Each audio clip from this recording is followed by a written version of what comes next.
inclinemos los rostros, cerremos los ojos y nos acerquemos a Dios en oración. Por favor, oramos, ¿sí? Oramos. Nos acercamos a tu presencia, Padre bendito, en esta mañana, luego de haber cantado estas alabanzas que se elevan ante tu trono como una ofrenda de labios. Y pedimos, Padre, que tú limpies nuestros corazones. Si hubiera algo que tenemos ahí oculto, algo que hemos guardado, Señor, y que no es correcto, que tu palabra claramente lo llama como pecado, pedimos limpieza espiritual. Pedimos que en este tiempo que estamos iniciando de la predicación de la palabra, el Espíritu Santo nos ministre, el Espíritu Santo nos guíe y que podamos entender las verdades de tu palabra. Queremos, Padre, dejar este tiempo que estamos iniciando en tus manos y oramos en el nombre bendito y único de Jesucristo. Amén, Señor. Amén. Bueno, estamos embarcados en una tarea, no es mi problema, creo que algo se está cruzando por ahí. Ok, ya. Estamos embarcados en una tarea de estudiar el libro de Hechos de los Apóstoles. Ya hemos avanzado los primeros 14 capítulos, estamos en el capítulo 15 de Hechos. Usted ha recibido sus apuntes para el tema de hoy. Y lo que hemos visto es que el apóstol Pablo ya ha realizado su primer viaje misionero en el capítulo número 13 y en el capítulo número 14. Sí, y hemos visto también que cuando ellos, porque Pablo y Bernabé eran los dos hombres que estaban ahí trabajando fuertemente, terminaron este primer viaje misionero, ellos retornaron a la iglesia de Antioquía, al norte de Palestina, desde la cual ellos habían salido inicialmente, enviados como misioneros a predicar la palabra de Dios.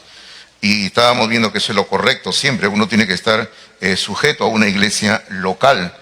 Un creyente no puede ni debe de andar vagando por ahí espiritualmente, digámoslo así. Todo creyente tiene que pertenecer a una iglesia, es lo que la Biblia enseña. Entonces, decíamos de que Pablo y Bernabé pasaron, entre comillas, un tiempo de descanso, o sea, se dieron un interín antes de salir al segundo viaje misionero.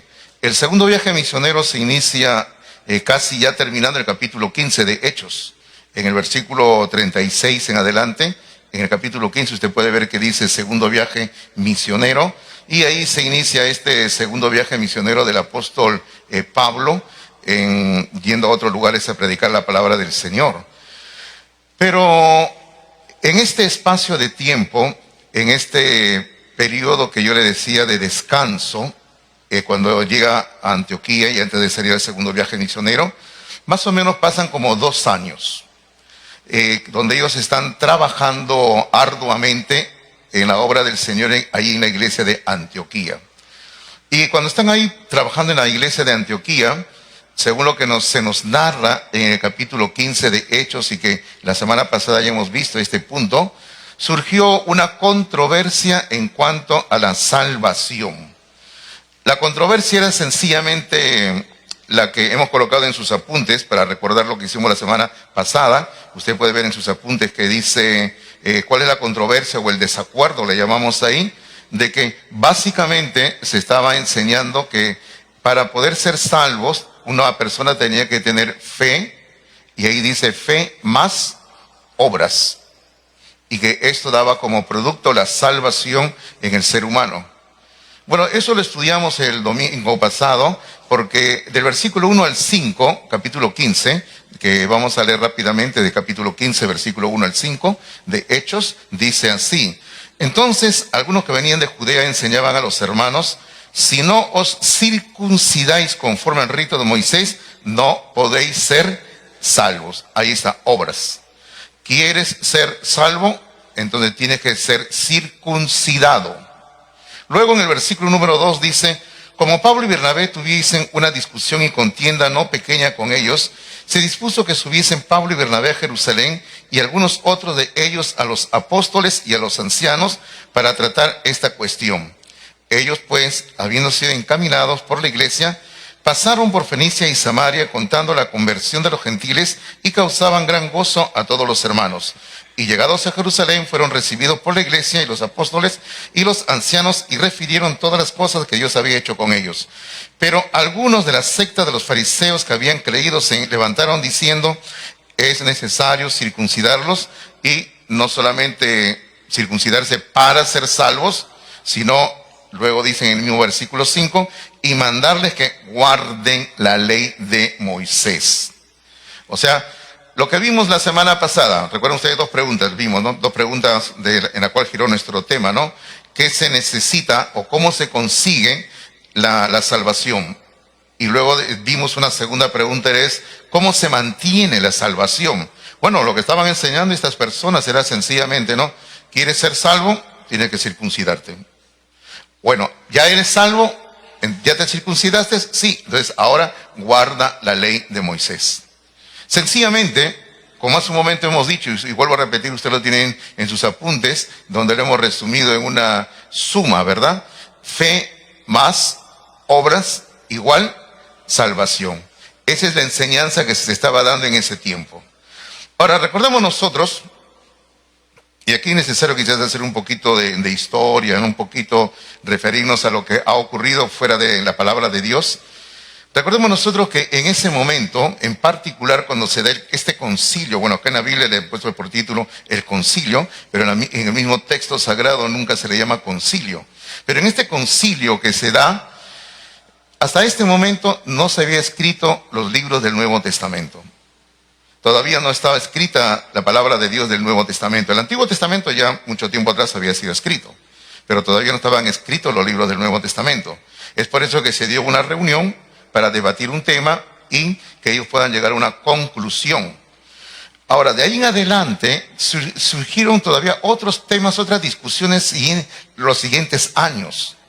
Pero, hermanos, ya nunca más se volvió a hacer una reunión de este tipo, donde estuvieron presentes los apóstoles, los pastores, los líderes para discutir y tomar una decisión. ¿Por qué no se volvió a hacer ninguna reunión posteriormente? Ya no era necesario, porque los libros del Nuevo Testamento ya se estaban escribiendo y se estaban resolviendo ciertos problemas que iban surgiendo. Es por eso que durante la historia de la iglesia no deberían haberse hecho los famosos concilios, porque ya teníamos la palabra de Dios. Por ejemplo, ustedes deben haber escuchado, ustedes que les gusta andar en las redes sociales, las noticias de que a Cristo, a Jesús, lo crearon como Dios, lo inventaron como Dios, recién en el año 325, en el famoso concilio de Nicea. Ustedes deben haber escuchado algo así, parecido, que recién en ese año Cristo se convirtió en Dios. Antes, dice, no era Dios. La iglesia en un concilio en el 325, en la ciudad de Nicea, lo inventó a Jesús como Dios. Bueno, primero es cierto que hubo un concilio en la ciudad de Nicea. Bueno, posteriormente inclusive otro concilio hubo en esa misma ciudad, donde ciertamente se discutió si Jesús era Dios o no, porque había un grupo de personas que estaban enseñando en ese tiempo que Jesús no era Dios. Y la iglesia se reunió, bueno, los líderes se reunieron para discutir ese tema. Pero, hermanos, el Nuevo Testamento para ese tiempo, para el año 325, ya estaba escrito. No era necesario llevar a cabo ningún concilio. Bastaba con simplemente leer la palabra de Dios y decir, bueno, tú tienes un asunto, mira, aquí en la Biblia dice así, así, así, así acá. Y era suficiente. ¿Para qué tener que hacer un concilio? No era necesario. Pero bueno, lo hicieron y llegaron a la conclusión, y por eso digo maravilla que hayan llegado a esa conclusión, ¿no? Que Jesús es Dios. Cuando la Biblia lo enseña claramente, que Él es Dios. Pero de ahí en adelante, hasta el día de hoy, aquellos críticos que señalan siempre y sin tener conocimiento de causa, y hermano, y con mucha ignorancia de las escrituras y mucho desconocimiento de la historia de la iglesia, señalan de que en el año 325, en el concilio de Nicea, a Jesús lo inventaron como Dios. Esa es una tremenda mentira. Pero volviendo a nuestro punto, ¿no? Hermanos, no es necesario hacer un concilio de pastores para tomar una decisión sobre una doctrina, porque solamente nos basta con leer lo que la palabra de Dios dice. Pero aquí en el capítulo 15 es una excepción a la regla, porque volvemos a repetir, ¿no? Aún no se habían escrito los libros del Nuevo Testamento. Entonces era necesario esta reunión para que ellos puedan tomar un rumbo de acción. Ahora, también tenemos que dejar claro algo antes de seguirnos metiendo en el tema más. Ya hemos dicho la semana pasada, lo hemos explicado, y usted lo tiene en los apuntes de la semana pasada, que son con más detalle del versículo 1 al 5 que acabamos de leer rápidamente, de que el tema que se está tratando aquí en el capítulo 15 es básicamente esto, ¿no? La salvación es por fe o por obras. Como le dije hace un momento, yo le dije el domingo pasado, yo sé que todos ustedes cristianos que conocen las escrituras me van a decir a coro, ¿no? Es por fe, sin obras, cierto. Pero en ese momento había esa lucha, porque otra vez repetimos, en el capítulo 15 de Hechos aún no se habían escrito los libros del Nuevo Testamento. Así que el asunto todavía estaba ahí, ¿no? ¿Es o no es por fe? Es por obras, y estaban así. Entonces, del versículo 1 al 5 del capítulo 15 que ya hemos estudiado, hay un desacuerdo, hay un conflicto que ya hemos explicado en este momento. Ahora entramos del versículo número 6 al 21, usted tiene ahí sus apuntes, espero que lo tenga a la mano listo con su lápiz o su lapicero para que pueda anotar. Del versículo 6 al 21 vamos a ver lo que llamamos, número 2 en sus apuntes dice ahí, el debate. Porque si se han reunido es para debatir, conversar, discutir. Pero por favor, tómeme la palabra discutir en el buen sentido de la palabra, no como peruanos, ¿ya? Porque a veces los peruanos cuando hablamos, porque vamos a discutir un tema, que están pensando, vamos a pelearnos, vamos a embroncarnos, alguien va a salir con los ojos moreteados de aquí. Y no, discutir es un diálogo, un intercambio de ideas, ese es discutir por si acaso, ¿ya? Entonces aquí se está discutiendo el tema y eso es lo que va a ocurrir del versículo 6 al 21. Pero en esta discusión, en esta conversación, si quieren decirlo así, para evitar malos entendidos entre nosotros, vamos a ver también de que hubieron 3 testimonios que se van a dar a favor de que la salvación es simplemente por fe. Entonces vamos a ver rápidamente los 3 testimonios, ¿ya? Primer testimonio, o testimonio número 1, como usted tiene en sus apuntes, Pedro, ponga ahí Pedro. Versículo 6 al 11, vamos a leer rápidamente, ¿sí?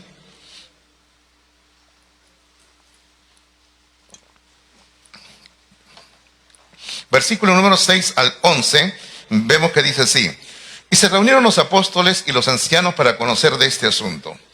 Bueno, aquí por lo menos se nos dice quiénes son los que están participando en esta reunión. Están los apóstoles, están los ancianos, léase anciano como sinónimo de pastores. Bueno, aunque no se menciona, pero ya se entiende que están presentes los judaizantes, así se les llama, aquellos que enseñaban esta falsa doctrina de que había que circuncidarse para ser salvos. Y también encontramos más abajo, más adelante lo vamos a ver a Pablo, a Bernabé, que están presentes en esta reunión. Luego se nos dice en el versículo número 7, después de mucha discusión, o sea, esto es importante, hermanos, ¿no? Se permitió que los que tenían una opinión opuestas debatieran el asunto y estuvieran ahí exponiendo su tema, ¿no? Entonces se permitió esto y esto generó lógicamente una discusión, una conversación entre ellos. Entonces luego vemos en el mismo versículo 7 que Pedro va a tomar la palabra. Dice así, versículo 7, la segunda parte, dice, y después de mucha discusión, Pedro se levantó y le dijo: varones hermanos, vosotros sabéis cómo ya hace algún tiempo que Dios escogió que los gentiles oyesen por mi boca la palabra del evangelio y creyesen. Y Dios, que conoce los corazones, les dio testimonio, dándoles el Espíritu Santo, lo mismo que a nosotros. Pedro está haciendo referencia a lo que ocurrió en el capítulo 10 de Hechos. ¿Y qué ocurrió en el capítulo 10 de Hechos? Cuando el Señor lo llevó a Pedro a la casa de este romano llamado Cornelio.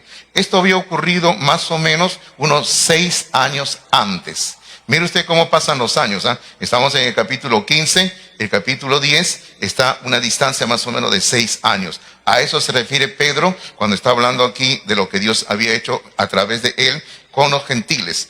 Pero, hermano, muy importante lo que Pedro sigue hablando de estos gentiles que oyeron la palabra, lo que dice en el versículo número 9.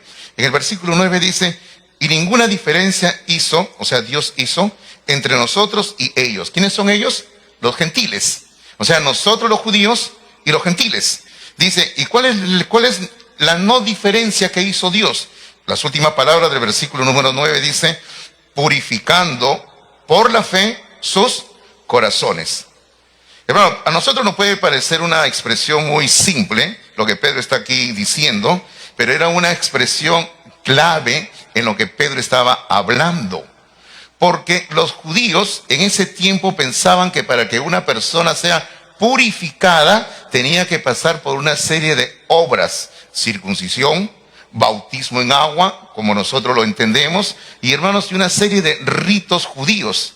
Pero lo que Pedro está diciendo aquí es sencillamente que el Señor purificó el corazón de estas personas cuando tuvieron fe, porque dice purificando por la fe sus corazones.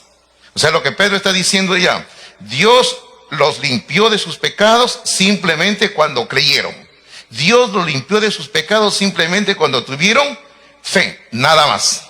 Eso es lo que Pedro está diciendo.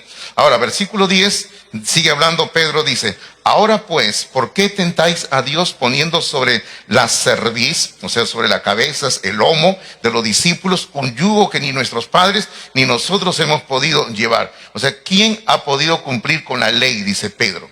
Nadie, porque la ley es muy difícil, imposible de cumplir. Sigue hablando Pedro en el versículo 11 y dice, antes creemos, y observe lo que dice ahora, que por la gracia del Señor Jesús seremos salvos de igual modo que ellos. Otra vez repetimos, ¿quiénes son ellos? Los gentiles del capítulo número 10 donde Pedro les predicó. Pero observe que ahora Pedro introduce la expresión la gracia. Dice, por la gracia del Señor Jesús seremos salvos. O sea, ya no solamente somos purificados por la fe cuando creemos, sino que ahora por la gracia del Señor somos salvos, está diciendo Pedro. Mire todo lo que Pedro va hablando, lógicamente inspirado por el Espíritu Santo. Entonces,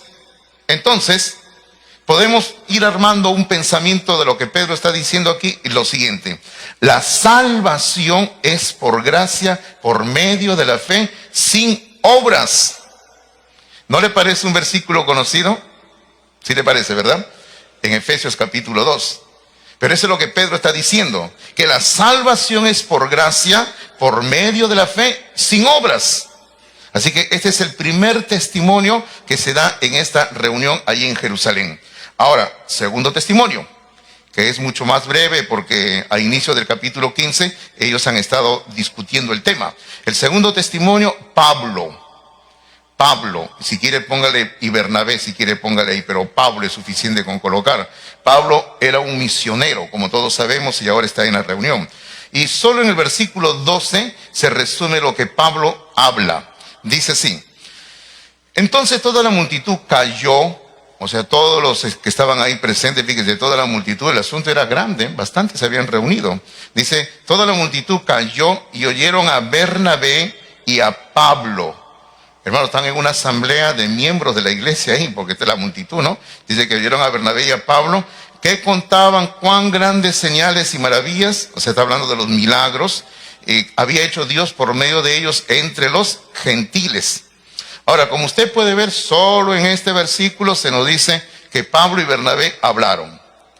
No se nos dice lo que dijeron, porque como repito, a comienzo del capítulo 15, ellos han estado entrando en la discusión ya. Así que no se repite el mismo tema. Pero lo que ellos cuentan es que Dios, a través de ellos, llevó salvación a los gentiles. Y como prueba de esto, el versículo 12, Pablo dice que narró las señales y maravillas que había hecho Dios a través de ellos entre los gentiles.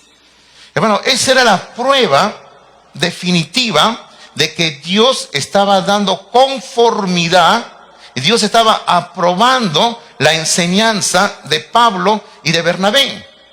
Y otra vez repetimos, ¿y cuál era la enseñanza en cuanto a este tema? Que la salvación es por fe. La salvación es por gracia. Permítame adelantar un poquito a la historia también. Cuando termina el concilio del capítulo 15, que estamos más o menos en el año 49, se escribe, muy posiblemente todos los estudiosos están ahí en un debate, pero vamos a dejar que ellos sigan con su debate, que se escribe después del concilio. Pablo va a escribir la primera carta del Nuevo Testamento, Gálatas. Bueno, aunque siendo honestos, también se discute si Gálatas o Santiago es la primera carta que se escribe del Nuevo Testamento. Pero como digo, vamos a dejar a la gente con su laberinto, ¿ya? Pero entonces Pablo escribe la primera carta a los Gálatas. Bueno, la primera carta, no, una carta nada más, ¿no? La carta a los Gálatas. Y el tema que se trata en Gálatas es la ley. Que en Cristo somos libres de la ley. Y el otro tema que corre a través del libro de Gálatas es que somos salvos solo por la fe. Nada más. Durante no sé cuántas semanas, nuestro hermano Enzo estuvo enseñándonos aquí los días miércoles sobre el libro de Gálatas y recientemente ha terminado. Si usted no ha venido los días miércoles al culto de la palabra de Dios, al estudio, se ha perdido una buena serie de enseñanzas. Pero esto es lo que enseña el libro de Gálatas. Enseña justamente que estamos libres de la ley en Cristo. En Cristo somos libres. Y que luego, ahora, somos salvos por la fe. Y eso es lo que escribe Pablo a los Gálatas después de esta reunión. Porque, hermano, esa era la enseñanza de Pablo. En Cristo no estamos ya obligados a guardar la ley. Por ejemplo, usted recuerda lo que Pablo luego va a escribir en el libro de Romanos. Solamente lo menciono, no tiene que buscarlo. En el capítulo número 7. En el libro de Romanos capítulo 7, Pablo va a comparar el matrimonio con la ley. Y Pablo dice, ¿no? Así como en el matrimonio, cuando uno de los cónyuges muere, quedan libres de la ley del matrimonio, dice Pablo, lo mismo ocurre cuando uno se convierte a Cristo. Nos convertimos a Cristo, en Cristo morimos a la ley, dice.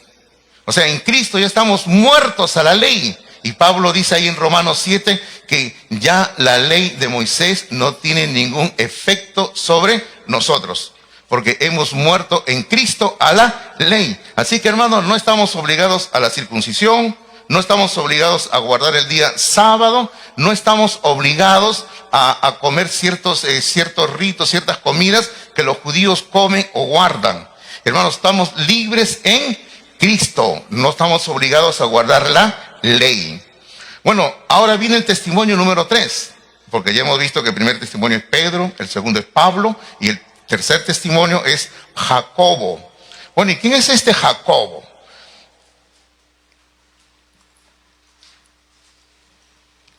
Perdóneme que esté tomando más agua de lo usual, pero estoy en estos días con la garganta un poco seca, la garganta, ¿no?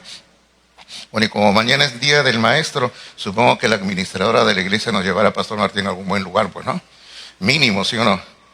Solamente que no nos lleve a comer a su casa, nada más, ¿eh? No me pregunten por qué, por favor, ¿ya? Por favor. Ahí donde dejamos el asunto, ¿no? No quiero que la administradora ahora me diga, pastor, habló mal de mí. Ahora sí. En caja conversamos, me va a decir. Bueno, estaba diciendo Jacobo, ¿no? Ahora, Jacobo, ¿quién es este Jacobo?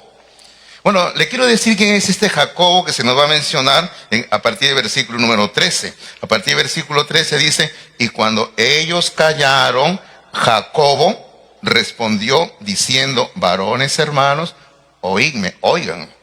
Entonces preguntamos, ¿quién es este Jacobo? Bueno, este Jacobo, hermanos, primero era el hermano de Jesús, hijo de María y de José. Porque la palabra de Dios, y otra vez le digo, anote la cita porque no vamos por el tiempo, pero yo le doy la cita, en Mateo capítulo 13, versículos 55 y 56, Mateo 13, 55 y 56, se mencionan los nombres de los hermanos varones de Jesús, y entre ellos se menciona a Jacobo. Yo sé que algunos van a decir, no es su hermano, ahí dice su hermano en la Biblia, pero lo han traducido mal, ahí debería decir primos. Por favor, no me venga con cuento, le digo, ¿no? Siempre yo le digo a mis alumnos, le digo, hay personas que nos quieren hacer cuentos de engañamuchachos. Pero cuando uno sabe leer, uno lee bien lo que la palabra de Dios dice.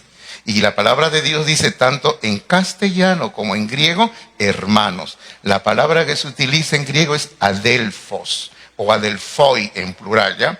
Y ahí adelphoi dice claramente que eran hermanos de padre y madre, por decirlo así. Bueno, entonces ahí se menciona que era Jacobo, el hermano de Jesús. Luego, lo que vamos a saber nosotros es que este Santiago, por la historia de la iglesia y por lo que se lee en varios lugares en el Nuevo Testamento, en Gálatas también, se lee que se entiende que él era el líder, el pastor de la iglesia de Jerusalén. Así que en este momento está tomando la palabra el pastor de la iglesia de Jerusalén. Luego vemos que este Santiago es el escritor, el autor de la epístola que lleva su nombre, Santiago.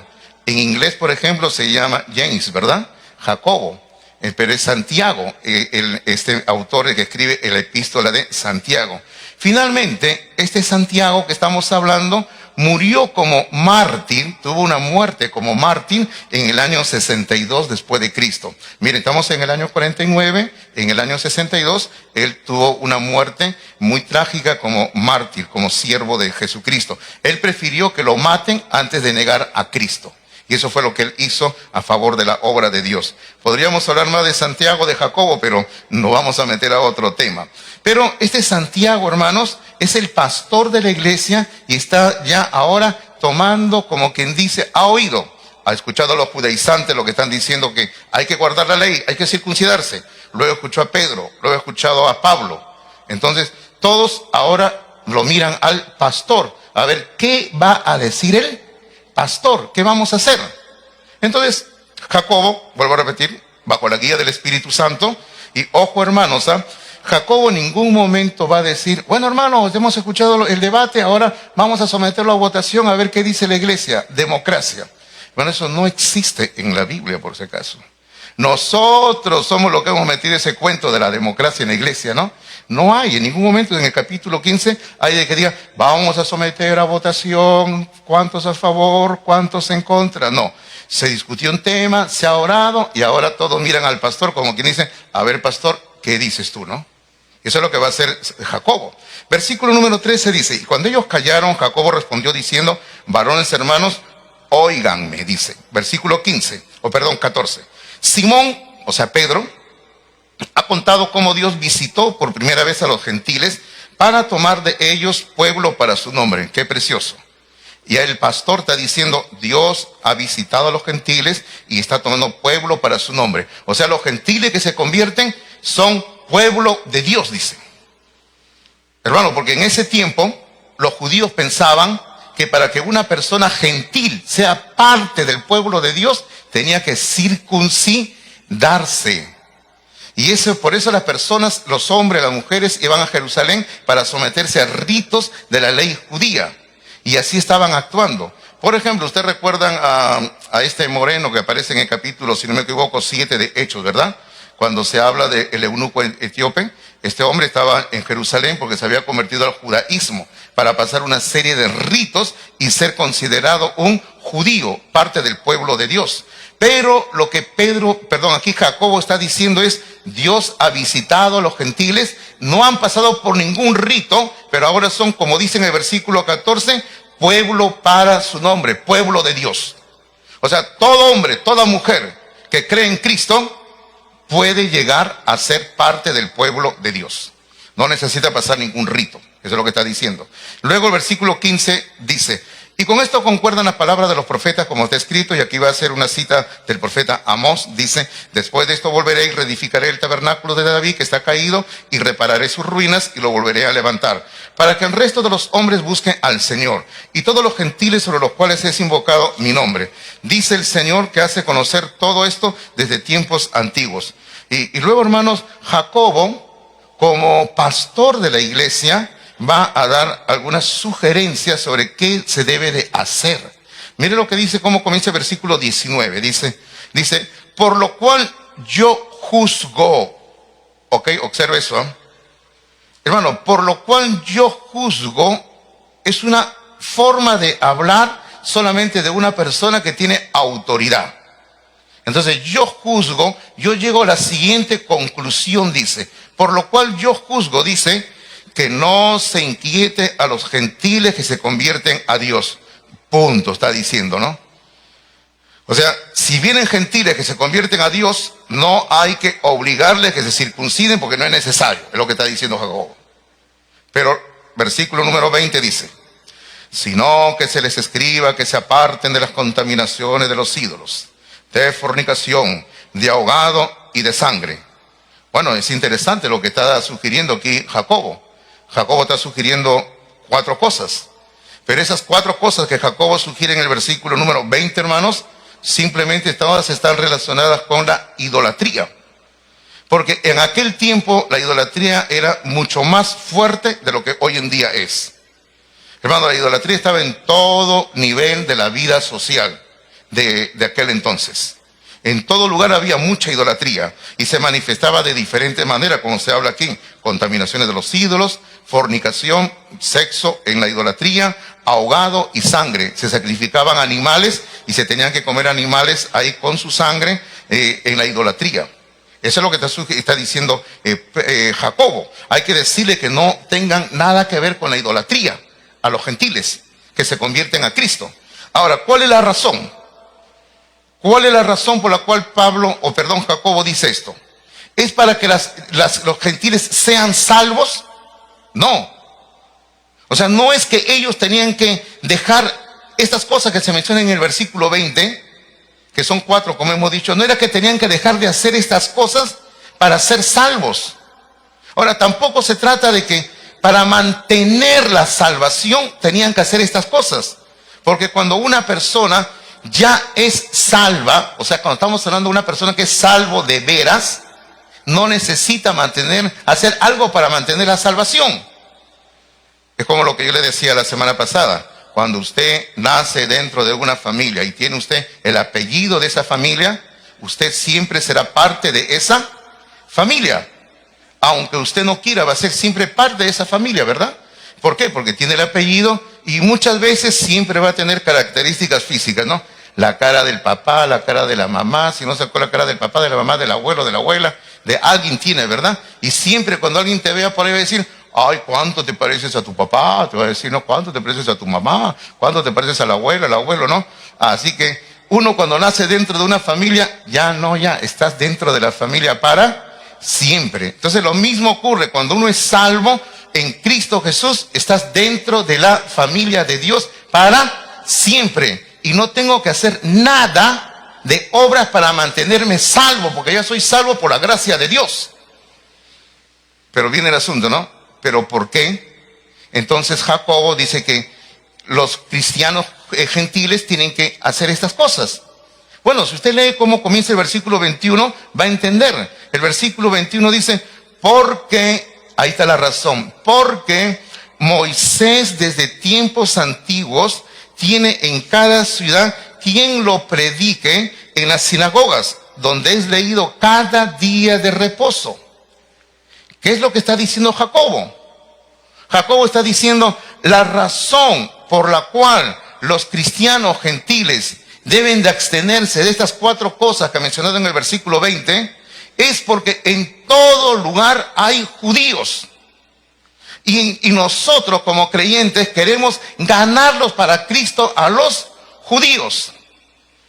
Y si queremos ganarlos para Cristo, tenemos que guardar cierta conducta, cierta ética, para que en vez de espantarlos, nosotros podamos más bien invitarlos y atraerlos a Cristo. Eso es lo que Jacobo está diciéndoles básicamente a ellos, de mantener un buen testimonio. Hermano, nuestra imagen, nuestro testimonio es muy importante. Yo cuántas veces me encuentro con creyentes que dicen, a mí no me importa lo que los demás piensen de mí. Yo vivo mi vida cristiana. No, hermanos, está mal. Sí es importante lo que los demás piensan de nosotros. Porque la gente va a pensar de nosotros con lo que vean cómo vivimos.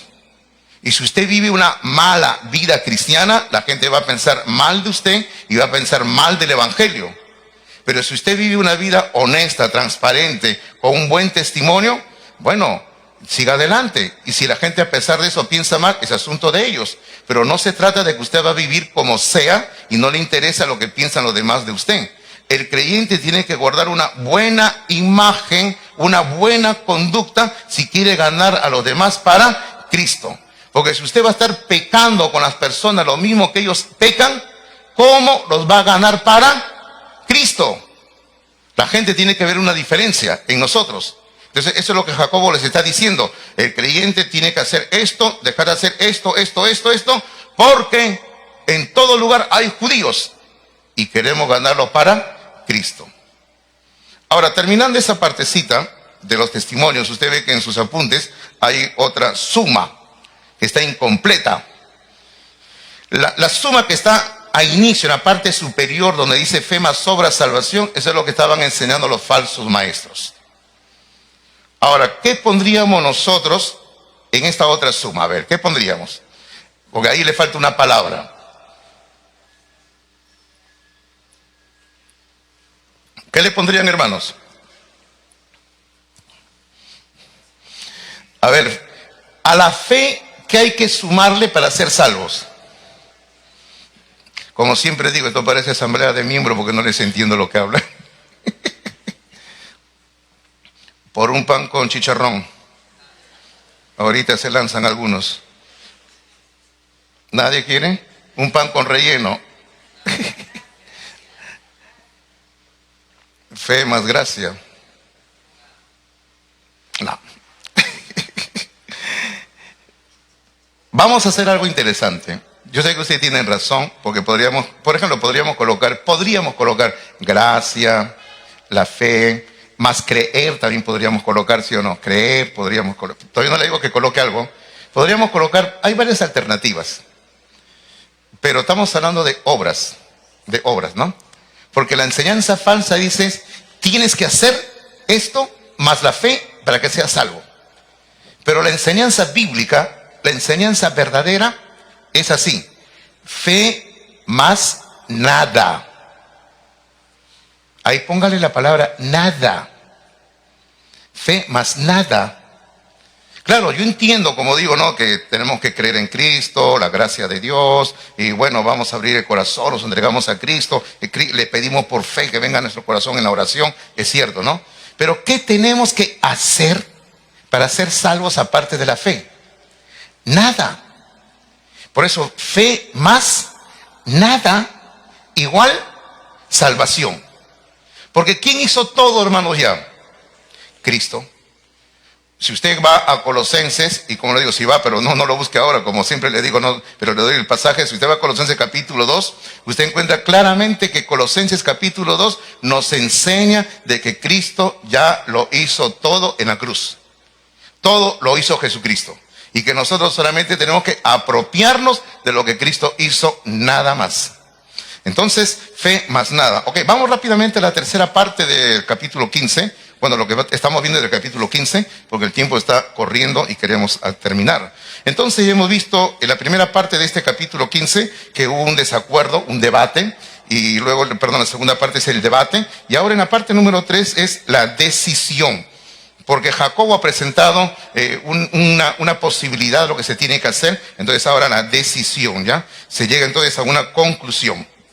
Versículo número 22 en adelante dice: entonces pareció bien a los apóstoles y a los ancianos con toda la iglesia elegir de entre ellos varones y enviarlos a Antioquía con Pablo y Bernabé, a Judas, que tenía por sobrenombre Barsabás, y a Silas, varones principales entre los hermanos.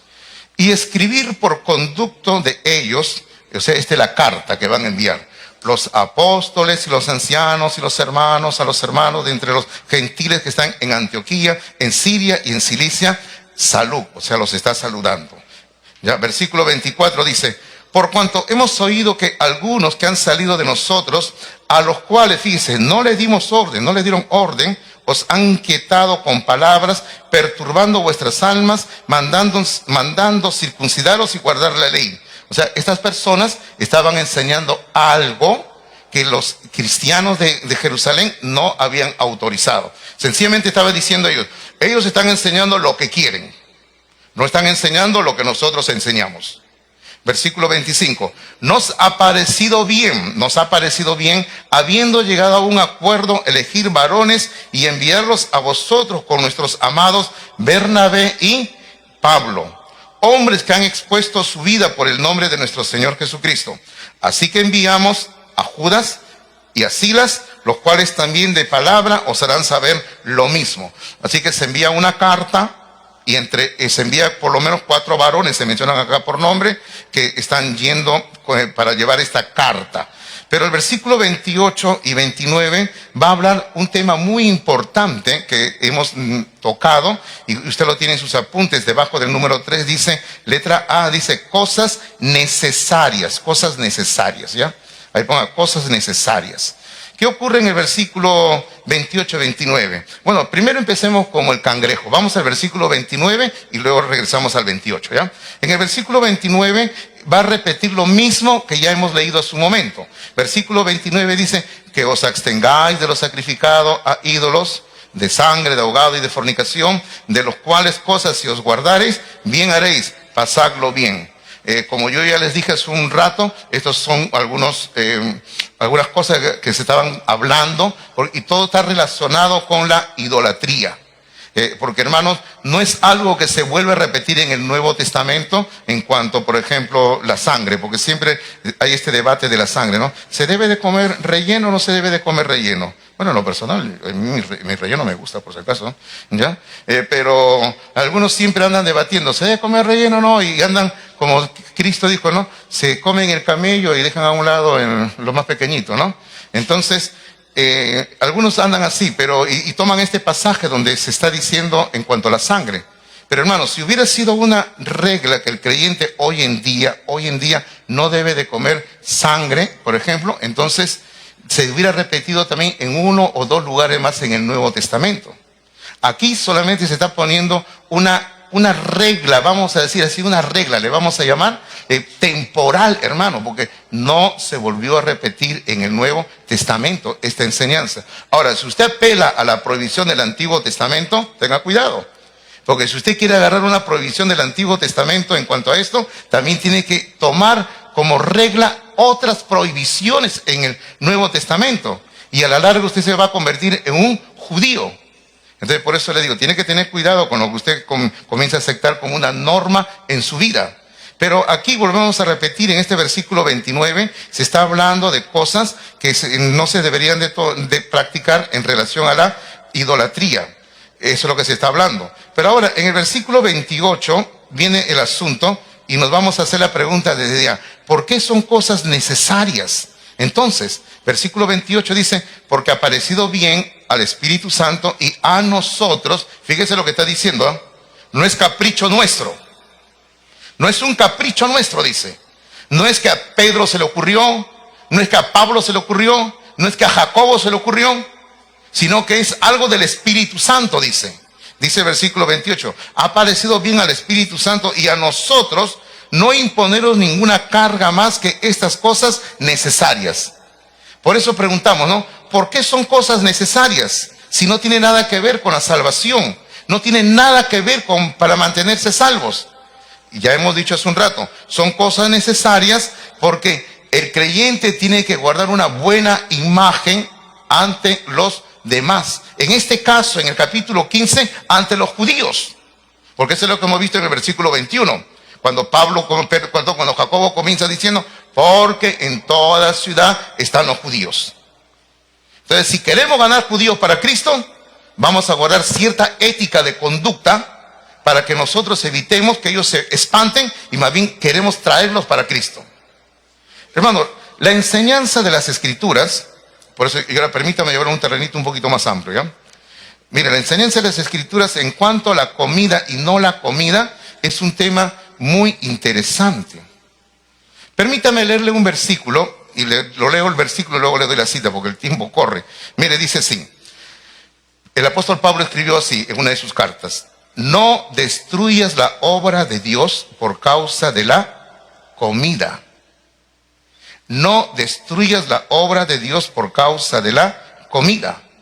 Todas las cosas a la verdad son limpias, pero es malo que el hombre haga tropezar a otros con lo que come. ¿Dónde dice eso? Romanos capítulo 14, versículo 20. Romanos capítulo 14, versículo 20. Ahora le doy otra cita, voy a leer otra cita. Todas las cosas me son lícitas, mas no todas convienen. Todas las cosas me son lícitas, mas yo no me dejaré dominar de ninguna. Acabo de leer en 1 Corintios capítulo 6, versículo 12. 1 Corintios 6, 12. Y otra cita también leo, dice, todo me es lícito, pero no todo conviene. Todo me es lícito, pero no todo edifica. Acabo de leer en 1 Corintios capítulo 10, versículo 23. 1 Corintios capítulo 10, versículo 23. ¿Qué es lo que vemos en estos versículos que son algunos nada más que hay en las Escrituras? Fíjense que no he leído un versículo, he leído 3 pasajes en 3 lugares diferentes. Lo que estamos viendo ahí es lo que se llama la libertad del cristiano. Hermano, el cristiano es libre en Cristo, pero la libertad tiene cierto límite. Cuando usted comienza a pisotear los derechos de otra persona, ya se terminó su libertad. Ojalá eso lo entendieran todas las personas, ¿no? Por ejemplo, a veces los vecinos colocan una música escandalosa que molesta a todo el mundo, no deja ni te deja ni pensar. Y cuando tú le reclamas algo, ¿qué te dicen? Ah, es mi casa y puedo escuchar lo que sea. Sí, pero el ruido, la música, que termine en el límite de su casa. Que no salga, ¿verdad? Pero si esa música escandalosa sale de su casa, ya pues me está molestando y ya no es su libertad usted. Está molestando a mi familia. Entonces, la libertad de uno termina cuando comienzan los derechos de la otra persona. Hermanos míos, entrando al terreno espiritual, hay muchas cosas que no están escritas en la Biblia. Hermano, podríamos hacer una larga lista. Hermano, podríamos hacer una larga lista, por ejemplo, podríamos decir, ¿no?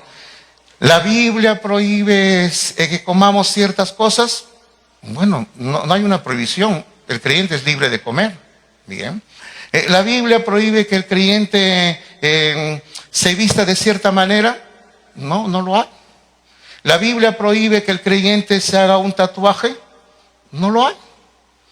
La Biblia prohíbe esto, la Biblia prohíbe el otro. Y podríamos seguir con una lista, ¿no? ¿Ok?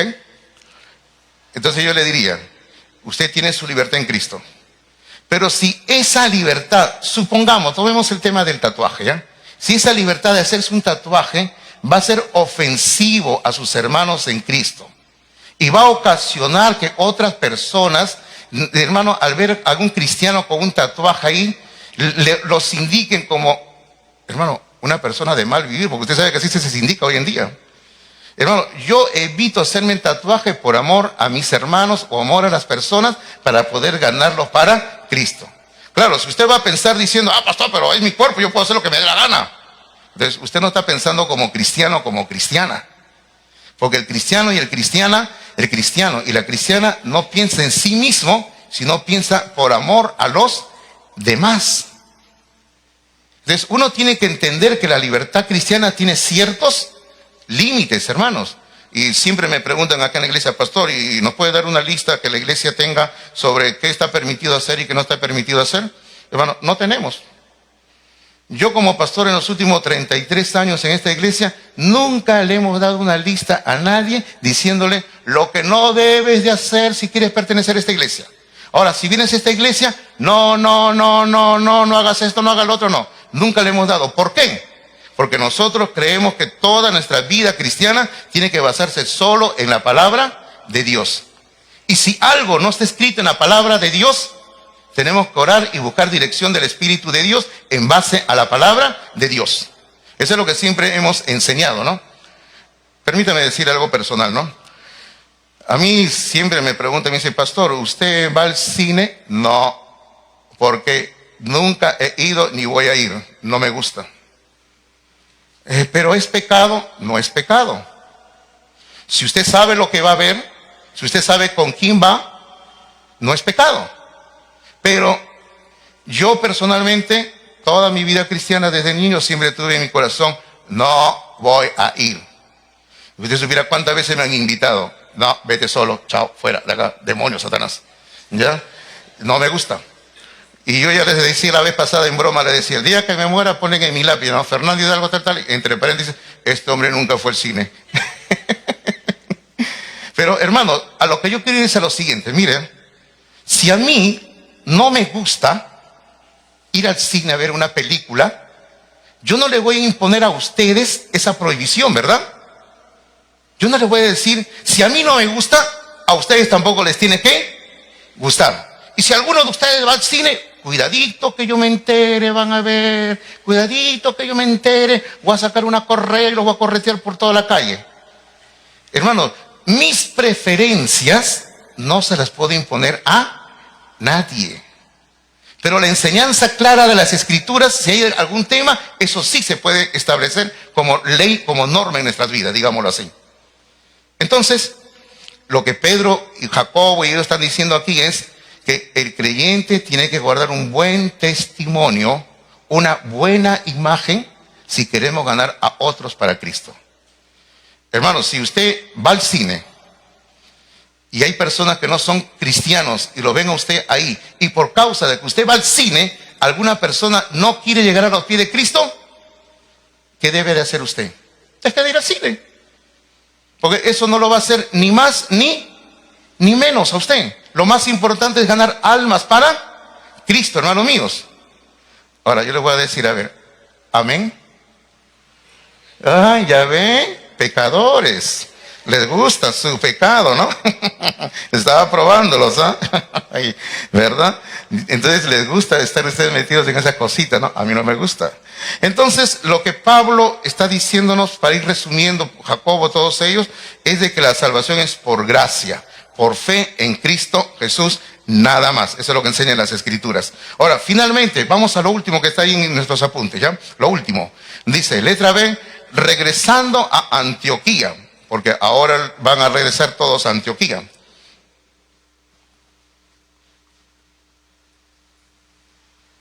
Si todo el viaje lo hacían por tierra caminando, que era lo usual, se demoraban unas 3 semanas más o menos. Fíjese, caminando 3 semanas, ¿eh? Era una distancia enorme hasta Antioquía. El versículo número 30 dice, así pues, los que fueron enviados descendieron a Antioquía y reuniendo a la congregación entregaron la carta. Habiendo leído la cual se regocijaron por la consolación. O sea, esa carta que se había escrito les ayudó bastante ellos, ¿no? Porque tenían esa duda. La salvación es por fe, o hay que hacer obras, hay que circuncidarse. Y más bien esa carta, bajo la guía del Espíritu de Dios, trajo consolación. Pero el versículo 32 también nos da un detalle interesante. Dice, y Judas y Silas, como ellos también eran profetas, ok, miren, profetas, léase la palabra profetas aquí como sinónimo de maestros. Dice, eran maestros, consolaron y confirmaron a los hermanos con abundancia de palabras. O sea, no eran profetas en el sentido de que estaban anunciando o vaticinando algo que va a ocurrir. En el texto bíblico, la palabra profetas es sinónimo también de maestros. Y eso es lo que se lee aquí, de que Judas y Silas eran maestros y llevaron consolación y confirmaron a los hermanos con abundancia de palabras. Luego el versículo 33 dice, y pasando algún tiempo allí, fueron despedidos en paz por los hermanos para volver a aquellos que los habían enviado, o sea, a Jerusalén. Mas a Silas le pareció bien el quedarse allí. Y el versículo número 35, que es un versículo precioso, describe lo que ocurre ahí en Antioquía. Y este versículo usted lo tiene inclusive en sus apuntes. Dice, y Pablo y Bernabé continuaron en Antioquía, que era la iglesia a la cual ellos pertenecían. Como les dije, un creyente no debe de estar sin pertenecer a una iglesia local. Un creyente tiene que ser parte de una iglesia local. ¿Y qué era lo que hacían en esa iglesia? Estaban enseñando la palabra del Señor, y aquí enseñando la palabra del Señor tiene que entenderse como sinónimo de discipulando, enseñando, discipulando, ¿ya? Y luego anunciando el evangelio. Anunciando quiere decir evangelizando. Pablo y Bernabé estaban dedicados al discipulado y al evangelismo. Hermanos, ellos habían logrado hacer lo que es la gran comisión, porque la esencia de la gran comisión de Mateo 28, 18 al 20 es hacer discípulos. Esa es la esencia de la gran comisión, hacer discípulos. Entonces Pablo y Bernabé regresan a Antioquía y según el versículo 35 se ponen a enseñar la palabra del Señor, o sea, discipular, y luego se ponen a anunciar el evangelio, o sea, a evangelizar. Pero usted observe que hay tres palabras que yo no he leído intencionalmente al final del versículo 35. ¿Cuáles son las tres palabras? Con otros muchos. Con otros muchos. ¿Qué quiere decir eso? Quiere decir de que Pablo y Bernabé, durante su ministerio en Antioquía, tenían discípulos, tenían hombres y seguramente también mujeres, a quienes ellos les habían enseñado la palabra de Dios, y estas personas se convirtieron en discípulos, en los muchos, y con ellos estaban dedicados a discipular y a evangelizar. Porque hermano, esa es la meta de la obra de Dios.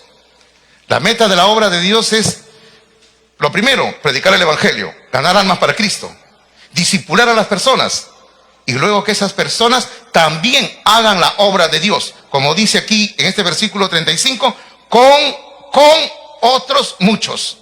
O sea, estos otros muchos estaban trabajando con Pablo y Bernabé en la obra de Dios.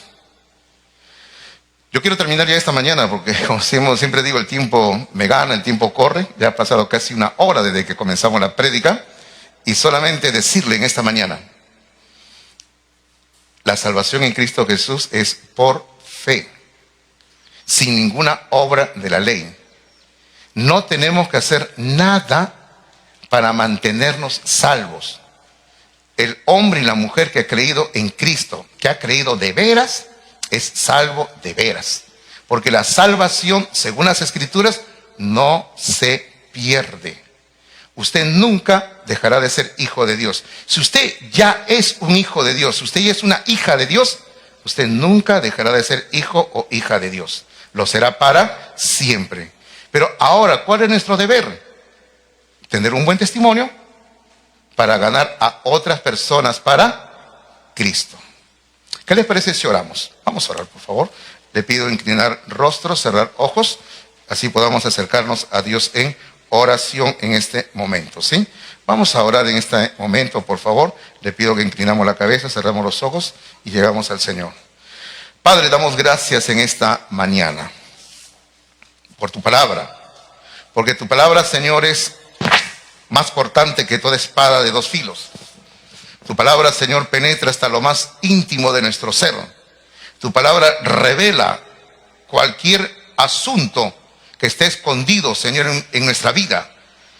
Y pedimos, Padre, que tu palabra, que es más poderosa, Señor, que el martillo, más poderosa que el fuego, pueda abrir nuestro ser y quedemos desnudos ante ti sin ninguna excusa. Oh Padre Santo, bendito, queremos pedirte sinceramente que cada uno de nosotros evalúe su vida ante tu palabra y Padre, y podamos ver si hay algo que estamos practicando, si hay algo que estamos haciendo que impide que otras personas que nos ven, que nos conocen, vengan a tus pies para ser salvos. Padre Santo, que cada uno de nosotros sea honesto, honesta ante ti y te podamos pedir perdón y podamos corregir el rumbo de nuestras acciones. Santo Dios, permítenos seguir predicando el evangelio por la gracia de Dios, que solamente en Cristo hay salvación por la fe.